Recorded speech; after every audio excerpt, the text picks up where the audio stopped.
I will remember you. Will you remember me? Don't let your life pass you by.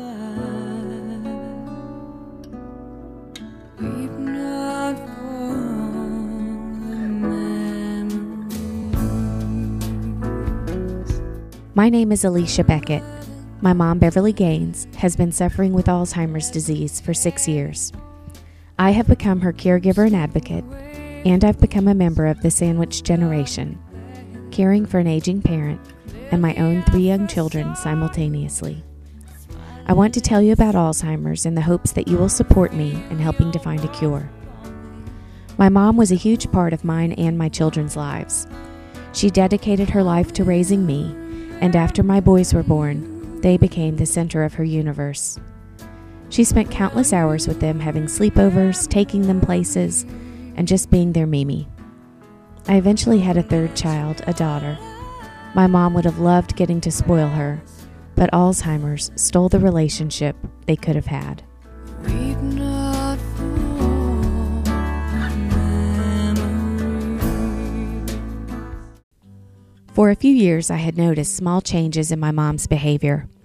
At first, she just seemed more emotional than usual.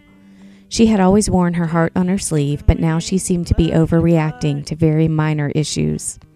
She began using bad judgment and doing things that were very out of character. She became increasingly paranoid. She started to forget how to get to places she was very familiar with.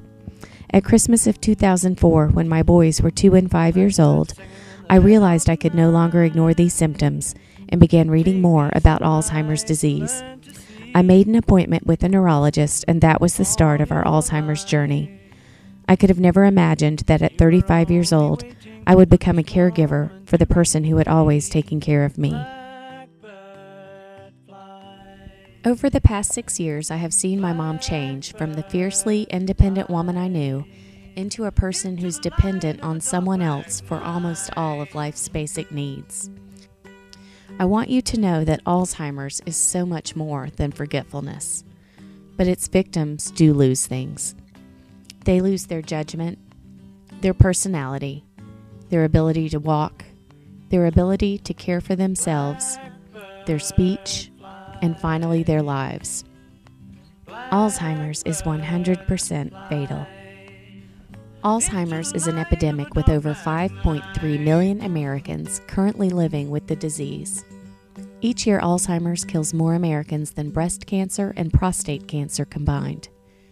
The National Institutes of Health spends over $6 billion a year on cancer research, over $4 billion on heart disease, over $3 billion on HIV and AIDS, but spends only $480 million on Alzheimer's research. Alzheimer's is the only top 10 cause of death without a way to prevent, cure, or even slow its progression. For the first time in history, there is real hope in emerging science that we can overcome Alzheimer's disease, and that the day is near when Alzheimer's does not need to be a death sentence. Please forward this video to anyone you know who might be impacted by Alzheimer's disease, which really is everyone you know.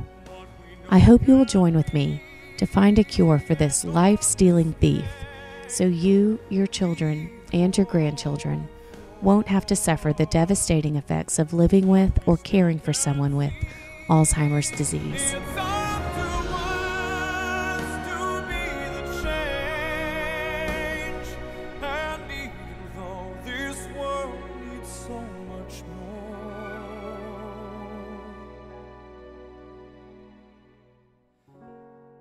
There's so much to be thankful